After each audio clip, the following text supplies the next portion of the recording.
El colapso militar inicial no ocurre cuando un ejército es derrotado en el campo de batalla, sino cuando deja de funcionar como sistema. No es un evento puntual ni una escena espectacular.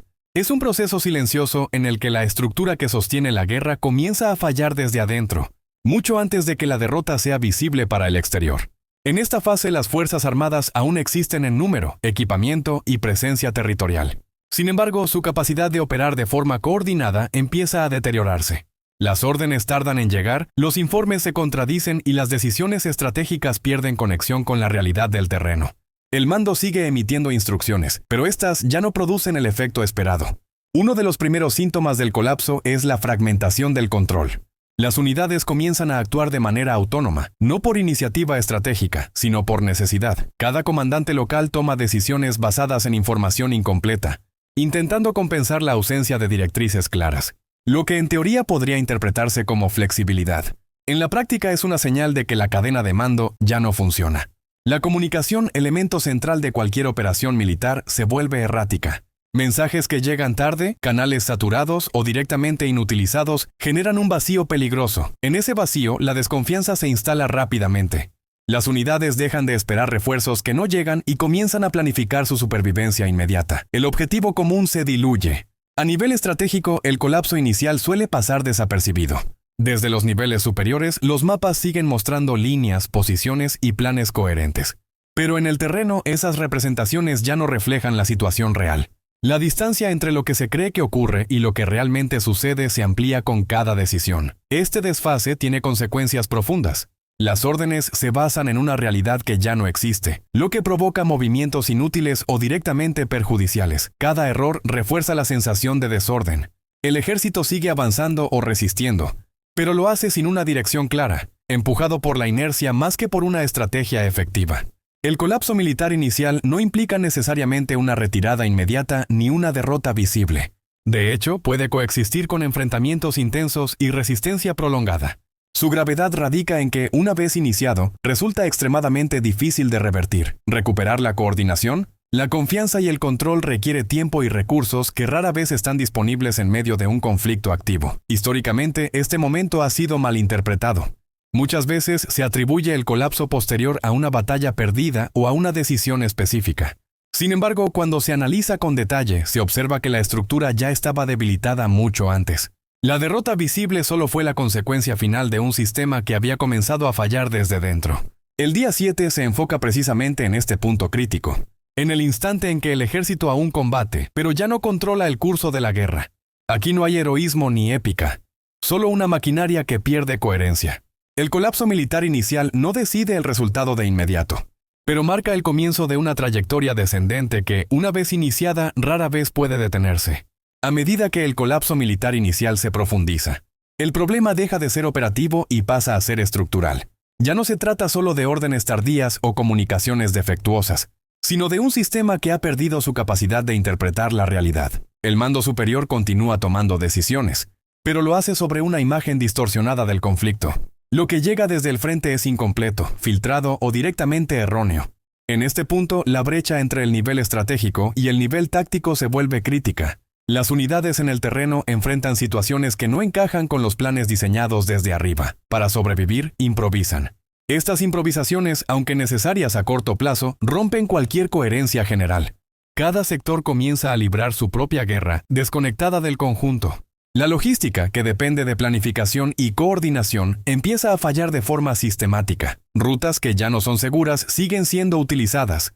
Suministros que no se ajustan a las necesidades reales llegan al lugar equivocado, y refuerzos se envían tarde o sin un objetivo claro. Estos fallos no son aislados, son síntomas de un sistema que ya no puede sincronizar sus propios componentes. El liderazgo intermedio queda atrapado en una posición imposible. Debe ejecutar órdenes que no reflejan la situación real y, al mismo tiempo, responder a urgencias inmediatas que no están contempladas en los planes oficiales. Cada decisión implica un riesgo. Seguir las órdenes puede resultar inútil o peligroso. Ignorarlas puede ser interpretado como indisciplina. Esta tensión acelera la descomposición del mando. A nivel humano, el colapso inicial tiene un impacto profundo. La moral se erosiona cuando las acciones dejan de tener sentido claro.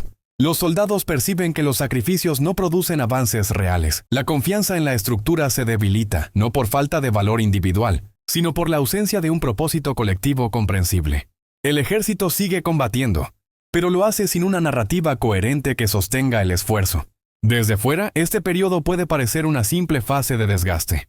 Sin embargo, internamente, el sistema ya ha cruzado un umbral peligroso. La capacidad de recuperarse disminuye con cada día que pasa. Reorganizar una fuerza en estas condiciones requiere tiempo, estabilidad y recursos que el propio colapso ha puesto en riesgo. Históricamente, muchos conflictos entran en una etapa prolongada de estancamiento tras este colapso inicial. No hay avances decisivos ni derrotas inmediatas.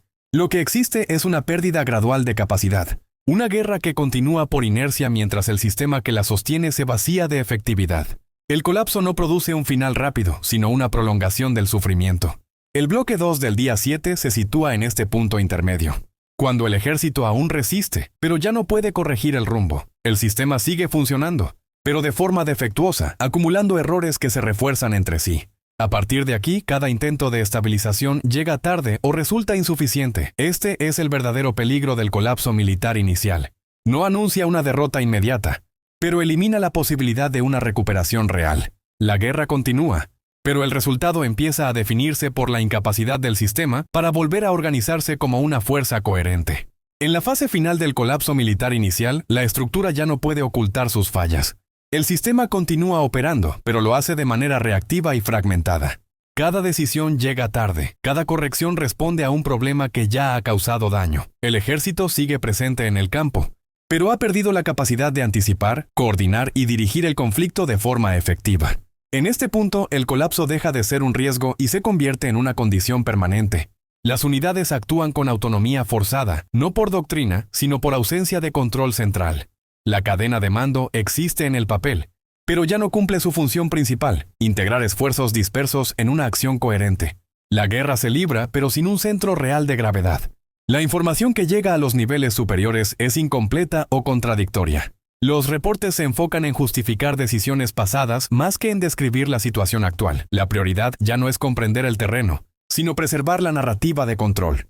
Esta distorsión informativa impide cualquier intento serio de reorganización.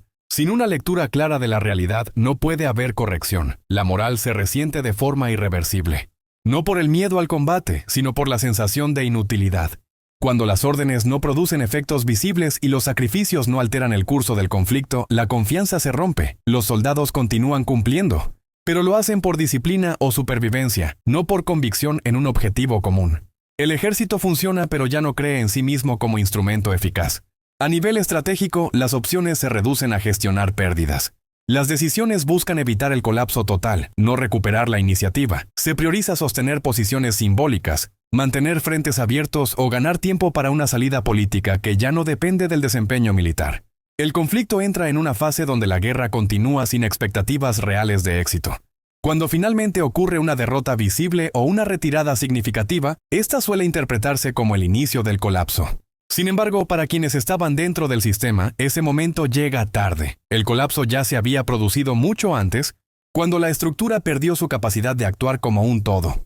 Lo visible solo confirma lo que internamente era evidente desde hacía tiempo.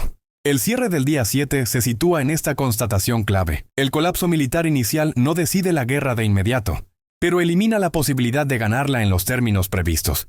A partir de aquí, cualquier resultado será el producto de un sistema debilitado, reaccionando a los acontecimientos en lugar de dirigirlos. Comprender este proceso permite ver más allá de las batallas y los titulares. Muestra cómo la derrota no siempre llega con un golpe decisivo, sino como una degradación progresiva de la capacidad de control. Y una vez que ese control se pierde, incluso un ejército numeroso y equipado puede quedar atrapado en una guerra, que ya no puede dirigir ni terminar por sí mismo.